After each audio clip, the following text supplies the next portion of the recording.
जी देखिए, सीबीआई की तरफ से जब रॉकी को गिरफ्तार किया गया तो उसको इस आरोप में गिरफ्तार किया गया जो कथित तौर पे पेपर लीक का मामला सामने आया था। ऐसे में सीबीआई की जांच का दायरा जो जो पहुंचा है वो मैं आप लोगों को सिलसिलेवार तरीके से बताता हूँ।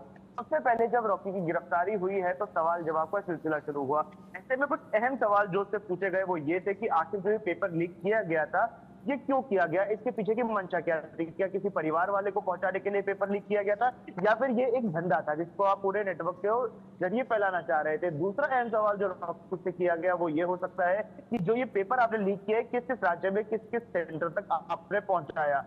तीसरी अहम जानकारी जो उससे मिल सकती है वो सुप्रीम कोर्ट ने भी जो मांग की थी वो ये कि आप ये बताइए कि आखिर इस पेपर को कैसे पहुंचाया गया। अगर इसका जरिए सोशल मीडिया था तो सोशल मीडिया में किस तरीके से और किस किस छात्र तक आपने इस पेपर को पहुंचाने का काम किया। अगला बड़ा सवाल जो रॉकी से होगा वो ये है कि ये नेक्सस कहाँ का एक्टिव है, कब से काम कर रहा है और नीट यूजी 2024 के अलावा और कौन कौन से ऐसे एग्जाम पेपर है जिनको लीक करने का काम इस पूरे गैंग ने किया है। जी अब जिस तरीके से अभी तक की जानकारी है कि कहां कहां किस किस से कनेक्टेड था, कहां कहां पेपर ये जो लीक हुआ और उसे पहुंचाया गया, तार कहां कहां से जुड़े हैं, ये सब कुछ अब रॉकी के जरिए पता लगाया जाएगा। जावेद हुसैन भी मेरे साथ में जुड़ गए हैं, इंडिया न्यूज संवाददाता दिल्ली से।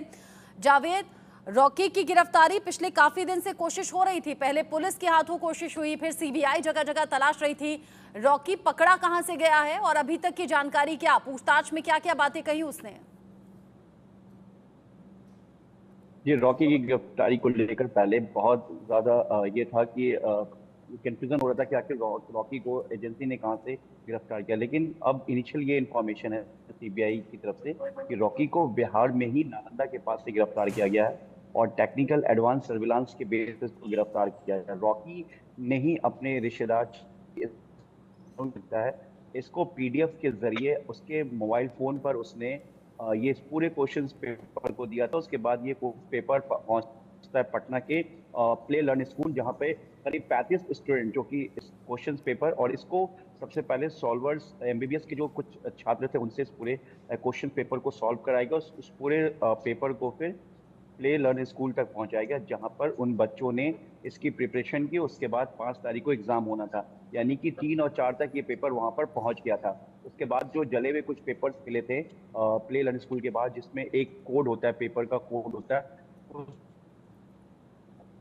कोड से ये ठीक है। जावेद आप रहिएगा, आपके ऑडियो में कुछ प्रॉब्लम है। रितेश का मैं रुक कर लेती हूँ। रितेश, संजीव मुखिया जो कि मुख्य सरगना कहा जा रहा था, साथ ही साथ रॉकी जिसकी तलाश लंबे वक्त से थी, आखिरकार रॉकी की गिरफ्तारी हो गई है। क्या आप ये समझें कि अब संजीव मुखिया तक बहुत जल्दी ही सीबीआई की टीम पहुंच जाएगी?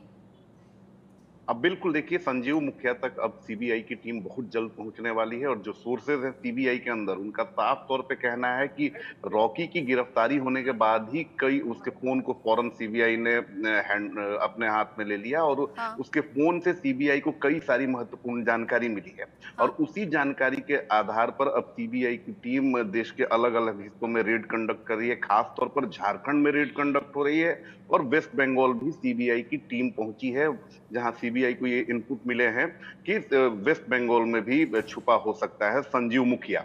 इसके अलावा कौन कौन से लोग कांटेक्ट में थे, एनटीए के वो कौन से अधिकारी थे जिनके मिलीभगत से ये सारी चीजें होती थी। इसके अलावा जावेद ने जैसा बताया कि पहले के एग्जाम्स में भी इन लोगों की क्या कुछ संलिप्तता रही है।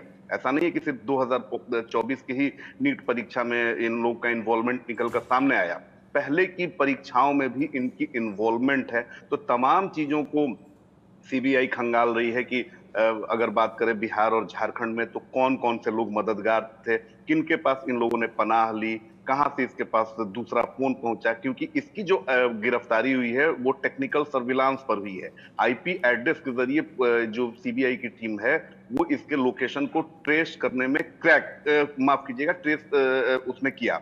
तो बहुत सारी चीजें हैं और एविडेंसेस को कड़ी दर कड़ी जोड़ा जा रहा है ताकि जब कोर्ट में पूरा मामला जाए तो फिर सबूतों के अभाव में इन्हें कोई राहत ना मिल सके। तो रॉकी की गिरफ्तारी बहुत बड़ी गिरफ्तारी है, क्योंकि ये कोऑर्डिनेटर था एक तरह से, जो सॉल्वर सरगना है संजीव मुखिया, और बाकी लोगों को कोऑर्डिनेट करने की जो महत्वपूर्ण जिम्मेदारी थी रितेश, वो थी आपने रॉकी कहा के कि ऊपर। बड़ी गिरफ्तारी रॉकी की है। राकेश उर्फ रॉकी जो कि इस पूरे मामले में बड़ा इन्वॉल्वमेंट रखता है, कैसे पेपर लीक कराया गया, कैसे उनके आंसर्स भी उन स्टूडेंट्स तक पहुंचाए गए ताकि सिर्फ प्रश्न नहीं बल्कि उत्तर भी उन तक पहुंचे, फिर उन्हें रटवाना, फिर उन्हें एग्जाम में पहुंचाना, ये बहुत बड़ी एक बहुत बड़ा क्राइम किया रॉकी ने। लेकिन जिस तरह की अभी तक की चीजें सामने आई हैं, आईपी एड्रेस के जरिए रॉकी को पकड़ना, रॉकी तक पहुंचना, फिर रॉकी का मोबाइल मिलना, ये सब कुछ क्या सीबीआई बहुत दिन से ट्रेस कर रही थी, अब जाकर रॉकी हाथ लगा? बिल्कुल, देखिए इंडिया न्यूज ने सबसे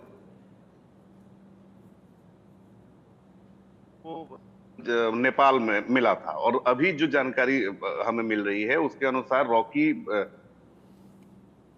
रॉकी नेपाल में ही छुपा हुआ था, लेकिन फिर इसे लगा कि अब सीबीआई की टीम इस तक पहुंच सकती है, तो ये वापस भागकर बिहार आया और झारखंड में भी कई दिनों तक इसने पनाह ली, जो हमें जानकारी मिल रही है। और सीबीआई लगातार जो भी टेक्निकल, जो साइंटिफिक टूल एंड टेक्निक्स होते हैं उसका उसने इस्तेमाल किया और यही कारण है कि इसका सही लोकेशन ट्रेस हुआ और फिर ये सीबीआई की गिरफ्त में आ गया। क्योंकि अक्सर कहा जाता है कि क्रिमिनल्स की, और ये तो शातिर क्रिमिनल्स हैं, तो जो आम क्रिमिनल होते हैं वो दूसरे होते हैं, लेकिन ये शातिर क्रिमिनल हैं, ये पढ़े लिखे क्रिमिनल हैं, तो इनका दिमाग कुछ ज्यादा चलता है। इनको पता है क्योंकि ये बिहार के रहने वाले हैं, तो चलो बिहार में ही अगर छुप जाते हैं तो, क्योंकि टीम तो अलग अलग हिस्सों में ढूंढ रही है और सीबीआई को ये बात बखूबी पता थी और जाल बिछाया, उसमें ये फंस गया।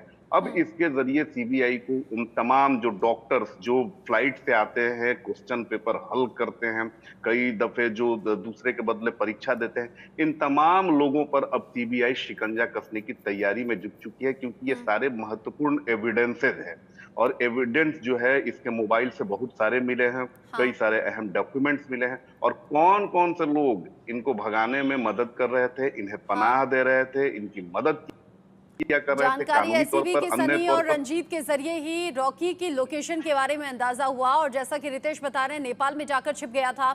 जावेद, अगर नेपाल में जाकर छिप गया था रॉकी, तो कैसे ये मालूम हो गया था कि चाहे मैं नेपाल में छुपूं या फिर कहीं दूसरी जगह सीबीआई मुझ तक पहुंच ही जाएगी? और अगर वो ये सब बातें जानते हुए नेपाल से वापस बिहार आया तो क्या एक सरेंडर वाली सोच भी होगी क्या दिमाग में, या फिर से चकमा देना चाहता था?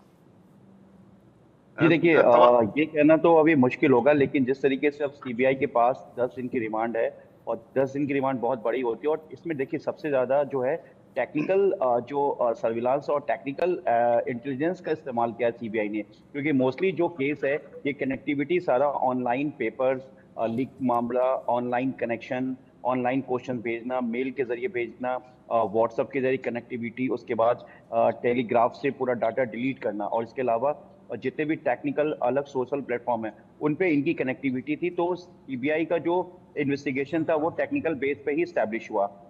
इनिशियल ईओयू ने सारी चीजें इंफॉर्मेशन सीबीआई से शेयर किया कि किस तरीके से पूरा पेपर लीक हुआ, किस तरीके से इसमें इन्वॉल्वमेंट है और इनिशियल जो गिरफ्तारी के बाद जो नाम सामने आए, क्योंकि देखिए सबसे मेन जो कड़ी है, पहली कड़ी है, वो चिंटू है। चिंटू संजीव मुखिया का रिश्तेदार है और राकेश रंजन उर्फ रॉकी का भी रिश्तेदार है।